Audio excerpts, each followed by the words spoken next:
tim-tim yang pernah berlaga di kompetisi di Indonesia dari Pulau Bali. Ini dia para pemain dari Kemudian ada Ergun.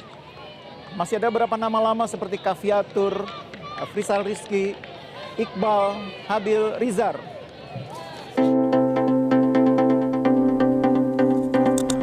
Timnas Indonesia U17 menelan kekalahan di laga uji coba tadi malam.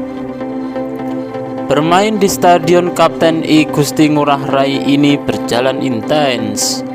Barcelona Juvenil A langsung tancap gas sejak menit pertama pertandingan.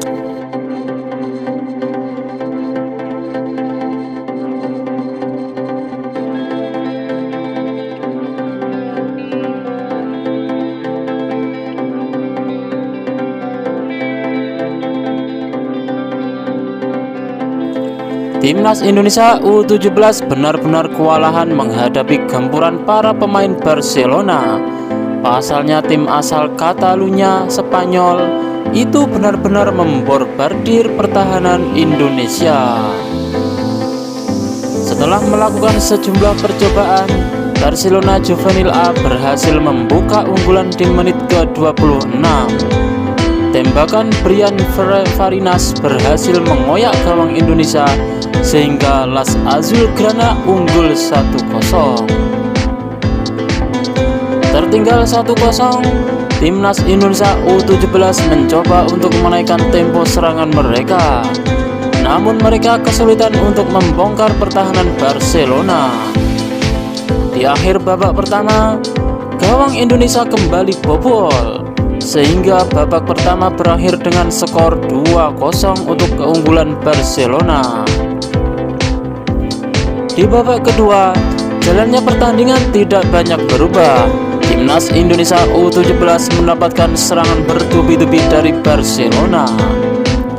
Baru 4 menit laga berjalan, gawang Indonesia kembali bobol. Fernandes berhasil membobol gawang Indonesia melalui serangan cepatnya. Meski tertinggal 3-0, para penggawa Timnas Indonesia U17 tidak menyerah begitu saja. Mereka terus mencoba untuk menebar ancaman melalui serangan-serangan balik mereka. Namun dominasi Barcelona Juvenil A terlalu kuat bagi Indonesia. Namun beruntung, hingga wasit meniupkan peluit tanda berakhirnya pertandingan, kedudukan 3-0 tidak berubah. Oke guys, dengan penampilan Timnas Indonesia yang biasa-biasa saja, setujukah jika ada pergantian pelatih?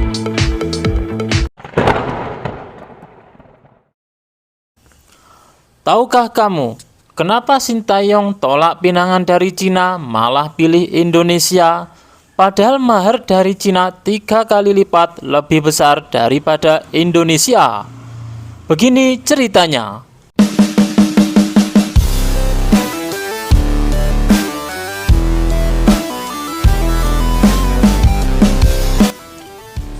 Setelah meninggalkan jabatan pelatih Timnas Korea Selatan pada musim panas 2018, Sintayong diburu sejumlah klub dan tim nasional. Pada pertengahan 2019, Sintayong sempat didekati Federasi Sepak Bola Thailand.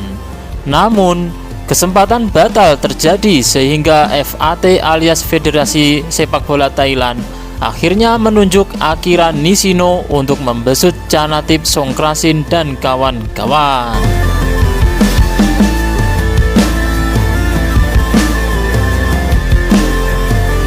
Beberapa bulan berselang, Sintayong didekati sejumlah klub Liga Super Cina dan Timnas Indonesia. Salah satu klub Liga Super Cina yang memburu tanda tangan Sintayong adalah Shenzhen FC. Shenzhen FC menawarkan gaji 3 juta dolar atau setara 45,2 miliar rupiah per tahun. Sementara itu, PSSI hanya berani memberikan gaji 1 juta atau sekitar 15 miliar rupiah kepada pelatih 53 tahun tersebut. Mengejutkannya, Sintayong justru menolak tawaran Shenzhen FC dan memilih menangani timnas Indonesia. Sintayong memilih Indonesia karena berani memberikan kontrak jangka panjang, yakni 4 tahun. Sementara itu, Shenzhen FC hanya menjanjikan kontrak 1 tahun. Tawaran dari mereka, Shenzhen FC hanya 1 tahun. Mereka tidak menjanjikan kontrak jangka panjang. Padahal jika mereka menawarkan 2 tahun, saya mungkin menganggap Cina serius kepada saya. Tutur Sintayong dikutip dari channel YouTube Yung Wook. 1 tahun tak cukup bagi pelatih sepak bola dimanapun. Sebagai pelatih asing, saya membutuhkan waktu untuk menyesuaikan budaya dan lain-lain. 1 tahun saya tidak yakin dapat berbuat sesuatu, kata Sintayong. 4 tahun hampir berlalu, Sintayong masih membesut timnas Indonesia. Setelah membawa timnas Indonesia lolos ke Piala Asia 2023 dan mendongkrak ranking FIFA sekuat Garuda, Sintayong diberi target baru oleh Ketua Umum PSSI Erick Thohir.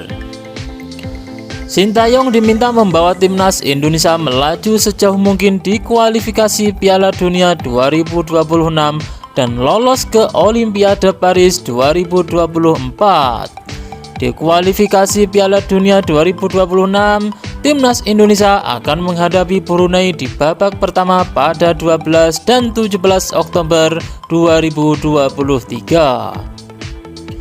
Jika menang agregat, timnas Indonesia akan lolos ke babak kedua. Di babak ini, timnas Indonesia tergabung di grup F bersama Irak, Vietnam, dan Filipina. Peluang timnas Indonesia finish 2 besar di grup ini terbuka lebar. Andai finish 2 besar, timnas Indonesia akan lolos ke babak ketiga.